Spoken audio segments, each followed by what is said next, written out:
Good morning students. आज हम mathematics का बहुत ही मोस्ट टॉपिक कंटिन्यूटी डिस्कस कर रहे हैं आपके सामने। कंटिन्यूटी टॉपिक मोस्ट आपके क्लास 12th में आता है और आपके राजस्थान बोर्ड की बुक में ये यूनिट नंबर 6 है। तो यूनिट नंबर 6 में हमें कंटिन्यूटी एंड डिफरेंशिएबिलिटी के बारे में पढ़ना है। तो आज हम लेक्चर नंबर 1 में स्टार्ट कर रहे हैं कंटिन्यूटी। सो कंटिन्यूटी होता क्या है? सबसे पहले तो हमें ये देखना है कि कंटिन्यूटी है क्या। कंटिन्यूटी जो शब्द है इसका जो रिलेशन है वो कंटिन्यूअस से है। किससे है? कंटिन्यूअस। कंटिन्यूअस का मतलब होता है जो निरंतर चलता रहे, जो निरंतर चलता रहे, जो कभी भी ब्रेक ना हो, जो कभी भी ब्रेक ना हो, जो ग्राफ निरंतर चलता रहता है, जो किसी भी बिंदु पर ब्रेक नहीं होता है, मतलब टूटता नहीं है। तो ऐसे कर्व को हम एक कंटिन्यूअस कर्व कहते हैं। कैसा कर्व कहते हैं? कंटिन्यूअस कर्व कहते हैं। और वह उसके प्रत्येक बिंदु पर कैसा होता है? कंटिन्यूअस होता है। कैसा होता है? कंटिन्यूअस होता है। सो कंटिन्यूटी जो है वो एक कंटिन्यूअस से बनती है। जिस शब्द से उत्पत्ति होती है कंटिन्यूटी की, कंटिन्यूअस से। सो आज हम कंटिन्यूटी ही डिस्कस करेंगे। अब हम कैसे चेक करेंगे किसी भी पॉइंट पर किसी फंक्शन की कंटिन्यूटी को किस टाइप से चेक किया जाता है, तो ये आप ध्यान से सभी स्टूडेंट देखेंगे। क्या होता है कंटिन्यूटी जब हम चेक करते हैं? तो आप लोगों ने 11th क्लास में लिमिट पढ़ा होगा, सीमा। लिमिट का कंसेप्ट क्या होता था कि लिमिट एग्जिस्टेंस कब करती थी? जब LHL इक्वल टू क्या होता था? RHL। मतलब left hand limit and right hand limit अगर इक्वल है तो उस हम ये कह देते थे कि इस पॉइंट पर फलन की लिमिट इतनी ही होगी, जितना LHL आता है और उतना ही RHL आता है। तो अब आप इसमें ये देखें कि LHL और RHL आपको मिलता कहां पर था? LHL और RHL आपको मिलता है नाइबरहुड पॉइंट्स पर। जिस पॉइंट पर आपको लिमिट निकालनी है उसके दाईं ओर और बाईं ओर हम इतने पास, बिल्कुल पास जो बिंदु कंसीडर कर लेते हैं। जैसे A पॉइंट है तो A माइनस H कर लेते हैं और एक A प्लस H कर लेते हैं। मतलब दाईं ओर तो हम A प्लस H ले लेते हैं और बाईं ओर हम क्या ले लेते हैं? A माइनस H ले लेते हैं। और इतने पास लेते हैं उन पॉइंट को कि जो उनके बीच की दूरी होती है, जो उनके बीच की क्या होती है? दूरी होती है, वो जीरो की ओर अग्रसर होती है। किसकी ओर अग्रसर होती है? जीरो की ओर। मतलब उन बहुत पास होते हैं वो बिंदु। कैसे होते हैं? बहुत पास होते हैं। तो अगर A माइनस H और A प्लस H पर अगर फलन की वैल्यूज इक्वल आती थी तो हम ये कह देते थे कि A पर भी इतनी ही इसकी वैल्यू होगी। तो ये होता था, आप लिमिट में करते थे। किसमें करते थे? लिमिट में। अब कंटिन्यूटी में क्या होगा? कुछ ऐसा ही कंटिन्यूटी में होता है जैसा लिमिट में करते हैं। तो कंटिन्यूटी जब हम किसी फलन की कंटिन्यूटी चेक करते हैं किसी गिवन पॉइंट्स पर, गिवन पॉइंट्स पर जब हम कंटिन्यूटी चेक करते हैं तो हम उसके नाइबरहुड पॉइंट्स लेते हैं कि ये देखते हैं कि कहीं ये बिल्कुल मतलब टूट तो नहीं रहा है। तो सबसे पहले तो हम ये देखते हैं कि जिस पॉइंट पर हमें कंटिन्यूटी चेक करना है उस पॉइंट पर फंक्शन डेफिनेट वैल्यू दे रहा है कि नहीं दे रहा है, अपनी डिफाइन वैल्यू दे रहा है, नहीं दे रहा है। अगर उस पॉइंट पर ही फलन अपनी डिफाइन वैल्यू नहीं दे रहा है तो हम कह सकते हैं कि फलन कंटिन्यूअस नहीं होगा। और अगर A पर जैसे उसने फलन ने अपनी डिफाइन वैल्यू दे रहा है, गिवन वैल्यू आपकी डिफाइन वैल्यू दे रहा है, तो हम क्या करते हैं? LHL निकालते हैं और RHL निकालते हैं। लेफ्ट हैंड लिमिट पर भी निकालते हैं और राइट हैंड लिमिट पर कि कहीं ऐसा तो नहीं है कि भाई A पर तो वैल्यू कुछ आ रही है और बिल्कुल उसके जस्ट बिल्कुल पास, मतलब उनमें डिफरेंस ना किया जा सके और उस पॉइंट पर फलन की वैल्यू एकदम कुछ अलग हो। तो कहीं ना कहीं इससे ये निष्कर्ष निकलता है कि आपका जो कर्व है वो कहीं ना कहीं ब्रेक हो रहा है। कैसा हो रहा है? ब्रेक हो रहा है। सो हम बोल देते हैं कि function is not continuous at given points. So सभी स्टूडेंट आज ध्यान से देखेंगे कंटिन्यूटी के कंसेप्ट को। अभी जब मैंने आपको ऑरली समझाया है, अब मैं आपको ग्राफिकली समझाता हूं। जैसे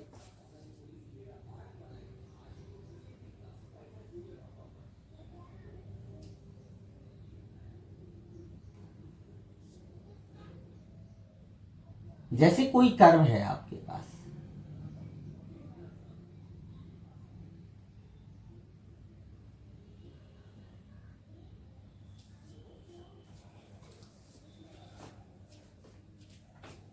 ये कर्व है। अब ध्यान से देखेंगे आप सभी लोग,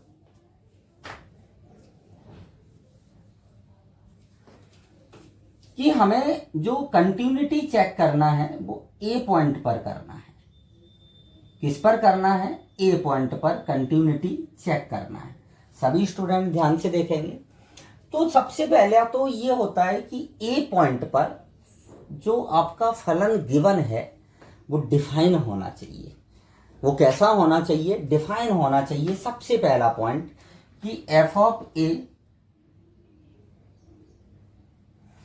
ऑफ ए की जो वैल्यू होना चाहिए वो डिफाइन होना चाहिए। अब अगर एफ ऑफ ए पर वैल्यू डेफिनेट वैल्यू मिल रही है तो हम क्या करते हैं, इसके ए के बिल्कुल पास इसके नाइबरहुड पॉइंट्स लेते हैं दो।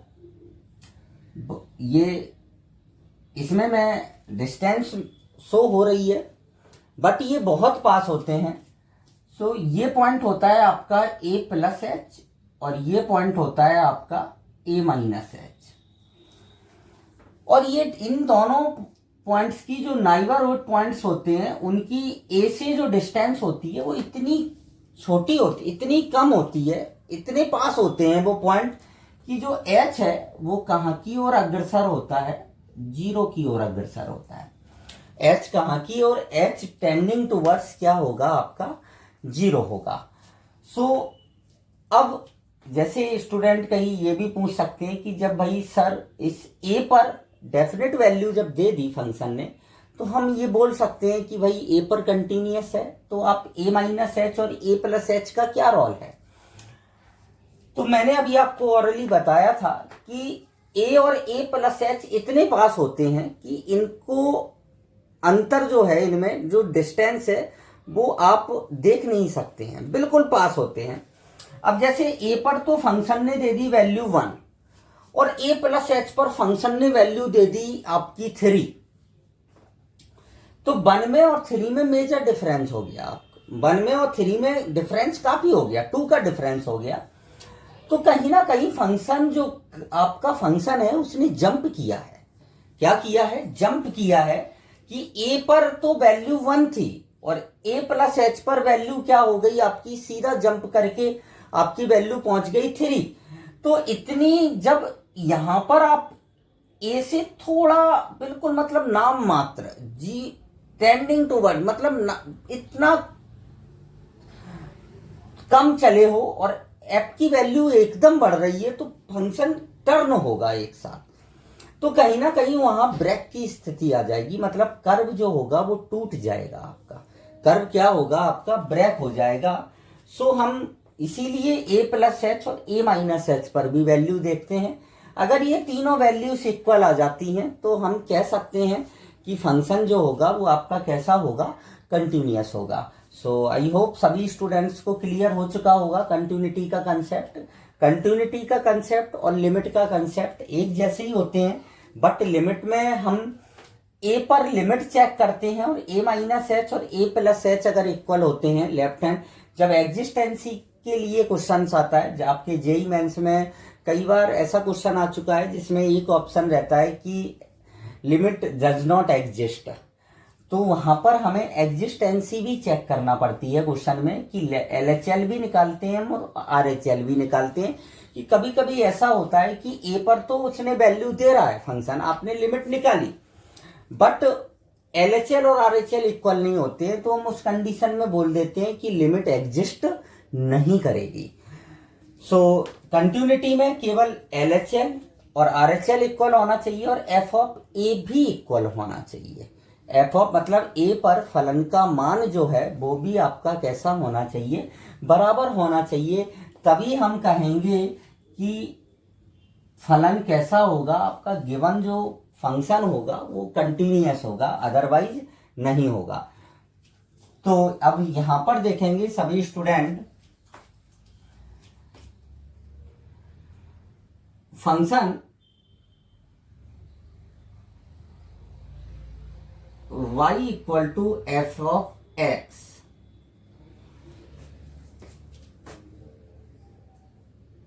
will be continuous at x equal to a if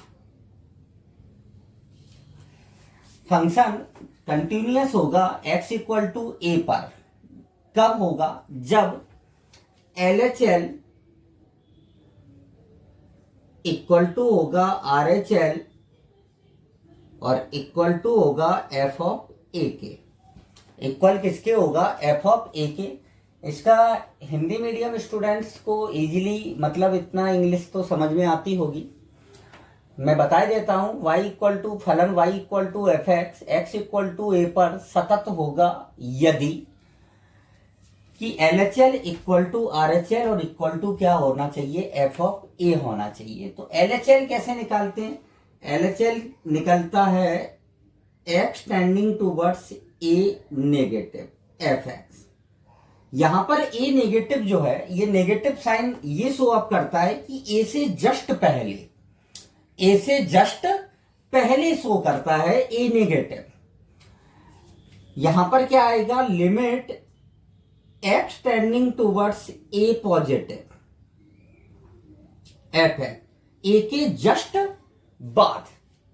just बाद मतलब RHL और इक्वल किसके होना चाहिए? f ऑफ a के। ये वैल्यूज आपकी x की हैं।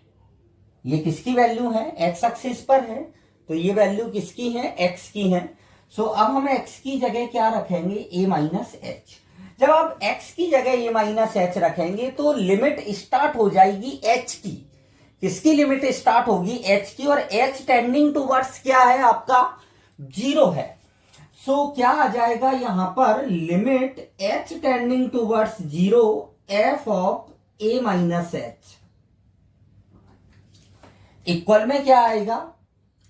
Limit h tending towards 0 f of a plus H और इक्वल किसके होना चाहिए? f ऑफ a के।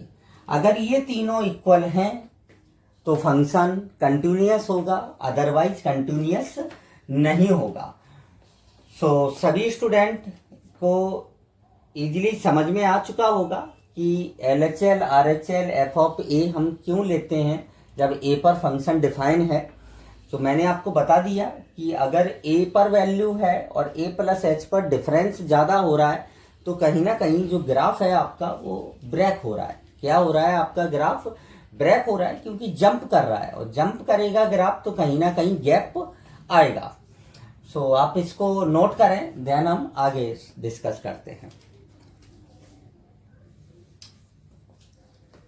अब आता है types of discontinuity.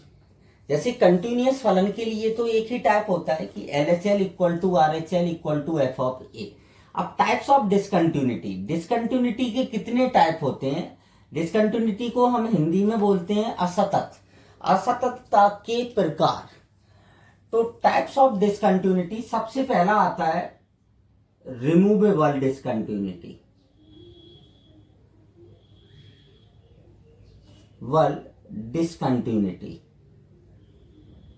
Removable discontinuity को हम हिंदी में बोलते हैं विस्थापनीय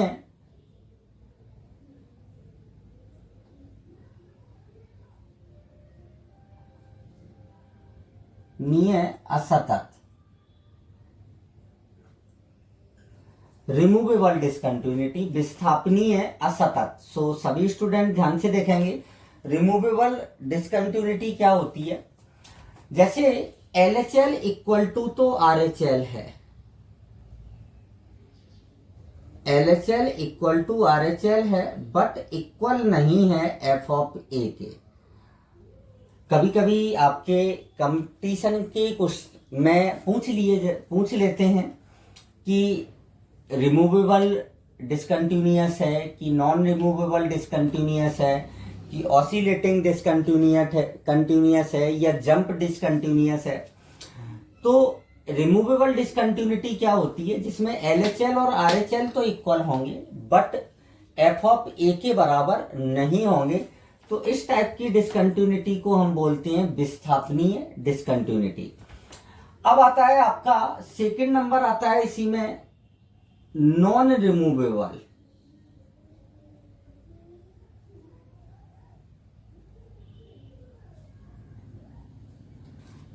नॉन रिमूवेबल डिसकंटिन्यूटी, अविस्थापनीय।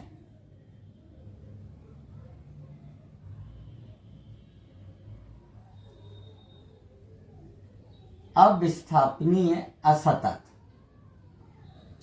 अब इसमें भी दो टाइप की नॉन रिमूवेबल डिसकंटिन्यूटी होती हैं। एक तो फर्स्ट टाइप की नॉन रिमूवेबल डिसकंटिन्यूटी और एक होती है सेकंड टाइप की नॉन रिमूवेबल डिसकंटिन्यूटी। इनमें क्या अंतर है आप सभी स्टूडेंट ध्यान से देखेंगे। सो ए नंबर फर्स्ट टाइप की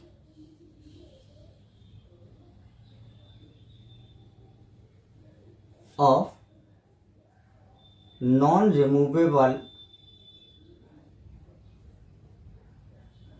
discontinuity, first type of non removable discontinuity. इसमें क्या होता है आपका कि LHL और RHL दोनों विद्यमान होते हैं।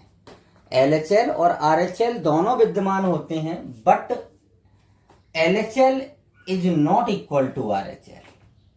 LHL और RHL दोनों ही कैसे होते हैं, विद्यमान होते हैं परंतु इक्वल नहीं होते हैं। मतलब LHL is not equal to क्या होता है RHL, but both are exist.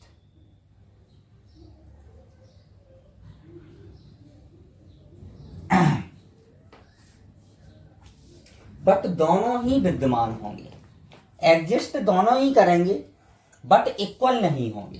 कैसे नहीं होंगे, इक्वल नहीं होंगे। सेकंड आता है B, second kind of second type क्या है नॉन रिमूवेबल डिसकंटिन्यूटी का कि LHL and RHL both are not exist. मतलब दोनों एग्जिस्ट नहीं करेंगे, मतलब दोनों विद्यमान नहीं होंगे। ऐसी मतलब यहां पर हम लिख सकते हैं LHL एंड RHL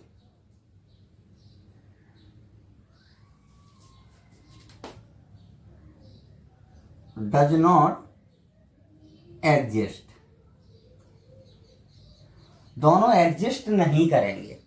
तो ऐसे हम बोलते हैं LHL एंड RHL जब दोनों विद्यमान नहीं होंगे तो इस टाइप की discontinuity second type of discontinuity होती है, नॉन रिमूवेबल डिसकंटिन्यूटी कहलाते हैं जिसको। सो स्टूडेंट को ये मालूम होना चाहिए। नेक्स्ट आता है, मैं दो डिसकंटिन्यूटी आपको और बता रहा हूं। एक आता है कि ऑसिलेटिंग डिसकंटिन्यूअस। ऑसिलेटिंग डिसकंटिन्यूटी क्या होती है, ऑसिलेटिंग डिसकंटिन्यूटी का मतलब होता है कि जो आपका LHL और RHL आएंगे वो एक उनकी वैल्यू फिक्स नहीं होंगी, वो किसी इंटरवल में वेरी करेंगे। जो वो किस में होंगे, इंटरवल में होंगे, बट उनकी वैल्यू जो होगी वो फिक्स नहीं होगी। तो ऐसी डिसकंटिन्यूटी को हम ऑसिलेटिंग डिसकंटिन्यूटी बोलते हैं। क्या बोलते हैं, ऑसिलेटिंग डिसकंटिन्यूटी बोलते हैं, जिसमें LHL और RHL एक LHL या RHL जो किसी एक इंटरवल में वैल्यू होगी, उनकी जो वैल्यू होगी वो फिक्स्ड नहीं होगी, इंटरवल में वेरी करेगी। तो ऐसी डिसकंटिन्यूटी को हम ऑसिलेटिंग डिसकंटिन्यूअस बोलते हैं। नेक्स्ट आता है जंप डिसकंटिन्यूटी। क्या आता है, जंप डिसकंटिन्यूटी होती है आपका जंप डिसकंटिन्यूटी। जंप डिसकंटिन्यूटी क्या होती है आपकी, कि जैसे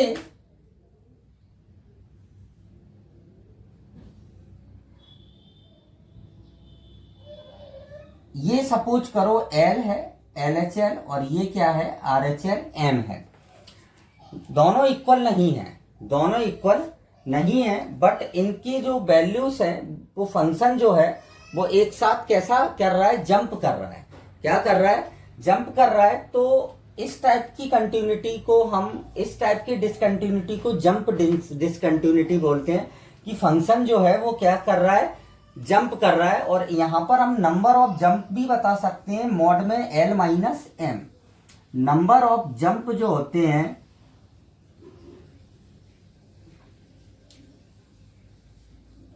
जंप क्या होते हैं मॉड में L माइनस M। ये आपका LHL है और ये आपका सपोज करो RHL की वैल्यू है। तो दोनों की वैल्यूज में अंतर है, तो ये जंप डिसकंटिन्यू। अब आप ये भी बोल सकते हैं कि LHL और RHL दोनों इक्वल नहीं है, तो डिसकंटिन्यूटी तो है, बस नाम दे देते हैं कि ये जंप डिसकंटिन्यूटी है। और नंबर ऑफ जंप्स क्या हो जाएंगे आपके, L माइनस क्या होंगे, M होंगे। तो आज हमने कंटिन्यूटी के कंसेप्ट पर डिस्कस किया था, जिसमें हमने कंटिन्यूटी की डेफिनेशन, कंटिन्यूटी कैसे चेक की जाती है, और types of discontinuity. Jump discontinuity वही नंबर ऑफ जंप्स, सिंपली ही डिसकंटिन्यूटी है, ऐसा कुछ स्पेशल डिसकंटिन्यूटी नहीं है। तो सभी कि LHL और RHL में जो इक्वल नहीं होंगी, बट जो गैप होगा वो आपका जंप कहलाता है। क्या कहलाता है, आपका जंप कहलाता है। कि वही LHL और RHL में जो डिफरेंस है उसको, जैसे LHL आपका आता है 1 और RHL आता है 4, तो जो ग्राफ है वो जंप कर रहा है LHL टू RHL में, तो वो जंप कहलाता है। सो हमने यहाँ टाइप्स ऑफ डिसकंटिन्यूटी डिस्कस कर ली है। अब हम अपने लेक्चर नंबर 2 में अंतराल में डिसकंटिन्यूटी, अंतराल में कंटिन्यूटी चेक करना सीखेंगे, कि इंटरवल में कंटिन्यूटी को हम कैसे चेक करते हैं। सो आज के लिए इतना ही, थैंक यू।